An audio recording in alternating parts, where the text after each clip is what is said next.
नमस्कार दोस्तों, स्वागत है आपका हमारे यूट्यूब चैनल में। आज हम बात करने वाले हैं एचसीएल टेक्नोलॉजीज कंपनी के क्वार्टर था यानी 31 दिसंबर 2025 के फाइनेंशियल रिजल्ट के, जिसको हम कंपेयर करेंगे पिछले क्वार्टर यानी 30 सितंबर 2025 से और पिछले साल के सेम क्वार्टर यानी 31 दिसंबर 2024 से कंपैरिजन करके देखेंगे कि इस बार जो है कंपनी की परसेंटेज में इंक्रीज रही है या फिर डिक्रीज रही है पिछले क्वार्टर से और पिछले साल के सेम क्वार्टर से।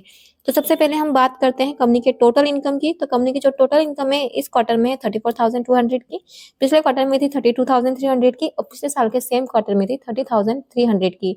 तो इस क्वार्टर में जो है कंपनी की टोटल इनकम वो 5.9% से इंक्रीज रही है और पिछले साल से इस साल इंक्रीज रही है 12.8% से। तो कंपनी की जो टोटल इनकम में इंक्रीज है वो काफी अच्छी रही है। इसके अलावा अगर हम एक्सपेंसेस की बात करें तो कंपनी के जो एक्सपेंसेस है वो पिछले क्वार्टर में थे, इस क्वार्टर में जो है 27,700 के हैं, पिछले क्वार्टर में थे 26,600 के और पिछले साल के सेम क्वार्टर में थे 24,200 के। तो कंपनी के जो टोटल एक्सपेंसेस है वो भी इंक्रीज में रहे, लगभग 4.3% से जो कंपनी के टोटल एक्सपेंसेस है वो इंक्रीज रहे इस क्वार्टर में पिछले क्वार्टर से, और पिछले साल से इस साल जो है कंपनी के एक्सपेंसेस 14.7% से इंक्रीज रहे हैं इस साल पिछले साल से कंपेरिजन से इस क्वार्टर में। तो कंपनी के एक्सपेंसेस जो है वो इंक्रीज में रहे हैं पिछले साल से इस साल और पिछले क्वार्टर से इस क्वार्टर, तो वो हमारे लिए थोड़ा सा नेगेटिव फैक्टर हो जाता है।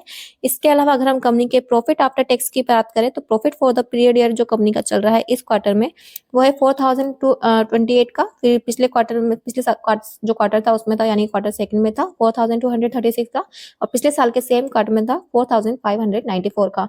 तो अगर इसमें हम देखें तो इस बार जो है कंपनी का प्रॉफिट लगभग 3.6% से जो है कंपनी का प्रॉफिट डिक्रीज में रहा है और पिछले साल से इस साल जो है कंपनी का प्रॉफिट लगभग 11.1% से डिक्रीज में रहा है। तो कंपनी की जो प्रॉफिट की परफॉर्मेंस है वो डिक्रीज में रही है। इसका एक जो मेन रीजन है इस क्वार्टर में जो कंपनी का प्रॉफिट डिक्रीज में रहने का वो ये है कि जो इस कंपनी में एक्सपेंसेस है लेबर कोड वो आए हैं जो पिछले क्वार्टर और पिछले साल के सेम क्वार्टर में नहीं थे। तो इसका जो मेन रीजन एक तो ये है कि इस क्वार्टर जो कंपनी का प्रॉफिट डिक्लाइन में गया है लेबर कोड के जो एक्सपेंसेस है उसके कारण और एक एडजस्टेड प्रॉफिट है उसके कारण। तो इन दो मेन जो है रीजन इसके कारण जो कंपनी का एक्सपेंस प्रॉफिट है वो डिक्रीज में रहा है। तो ओवरऑल कंपनी के जो एक्सपेंसेस और प्रॉफिट में परफॉर्मेंस है वो इतनी अच्छी नहीं रही है, एक्सपेंसेस इंक्रीज रहे हैं और प्रॉफिट जो है डिक्लाइन में गया है।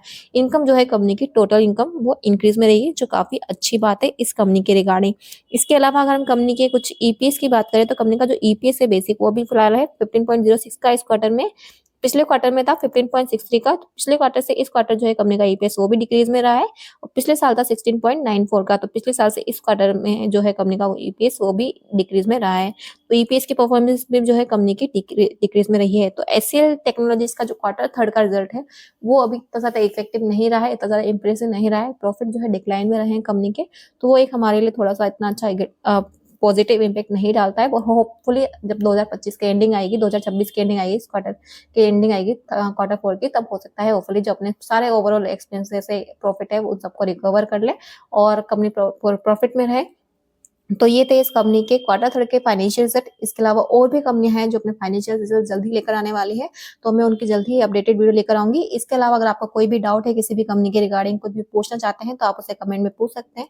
कोई भी फाइनेंशियल किसी भी कंपनी के फाइनेंशियल रिजल्ट को जानना चाहते हैं तो उसे भी आप कमेंट बॉक्स में पूछ सकते हैं कि मैम इस कंपनी के फाइनेंशियल रिजल्ट की वीडियोस लेकर आइए, तो मैं आपके लिए उसकी वीडियो जरूर लेकर आऊंगी। और अगर आपको वीडियो अच्छी लगी हो तो इसे लाइक, सब्सक्राइब एंड कमेंट करना मत भूलिएगा।